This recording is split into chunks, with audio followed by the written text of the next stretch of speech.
ರಾಮಾಯಣದ ಬಗ್ಗೆ ಇರುವಂತಹ ತಪ್ಪು ಕಲ್ಪನೆಗಳು ಏನೇನಿದೆ? ರಾಮ ಅಂತ ಬರದ ತಕ್ಷಣ ಕಲ್ ತೇಲ್ತು ಅಂತ ಈ ತರ ಜನಗಳು ಕೇಳಿಸ್ಕೊಂಡಾಗ ಇದೆಲ್ಲ ಕಾಲ್ಪನಿಕ ಅನ್ನುವಂತಹ ಅವ್ರಿಗೆ ಕನ್ಸೆಪ್ಷನ್ಸ್ ಶುರು ಆಗುತ್ತೆ. ಅದಕ್ಕೆ ಪ್ರೂಫ್ ಏನಾದ್ರು ಇದೆಯಾ ಅಂತ ಕೇಳ್ತಾರೆ. ಇಂಥದ್ದೇ ಟೈಮಲ್ಲಿ ನಡೆದಿದ್ದು ಅಂತ ತುಂಬಾ ಜನಗಳ ಅಭಿಪ್ರಾಯ ಕೊಟ್ಟಿದ್ದಾರೆ. ಆದ್ರೆ ಅದು ಯಾವುದು 100% ಫ್ಯಾಕ್ಚುಯಲ್ ಅಂತ ಅನ್ಸೋದಿಲ್ಲ.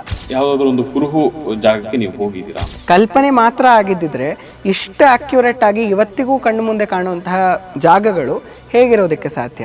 ರಾಮ ಮಾಂಸಾಹಾರಿ ಆಗಿದ್ದಾರ.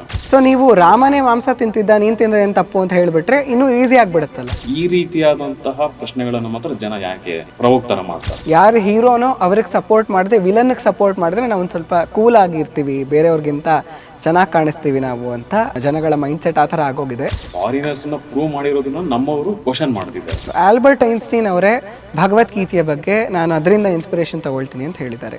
ಅವ್ರಿಗಿಂತ ಸೈನ್ಸ್ ಇವ್ರುಗಳಿಗೆ ತಿಳಿದಿದ್ಯಾ? ಈ ರಾಮ್ ಸೇತು ಬಗ್ಗೆ ಇರುವಂತಹ ತಪ್ಪು ಕಲ್ಪನೆ ಏನು? ಕಾಮನ್ ಸೆನ್ಸ್ ಯೂಸ್ ಮಾಡಿದ್ರೆ ಗೊತ್ತಾಗುತ್ತೆ. ರಾವಣನ್ನ ಒಳ್ಳೆಯವರು ಅಂತ ಕರಿಬೋದಾ?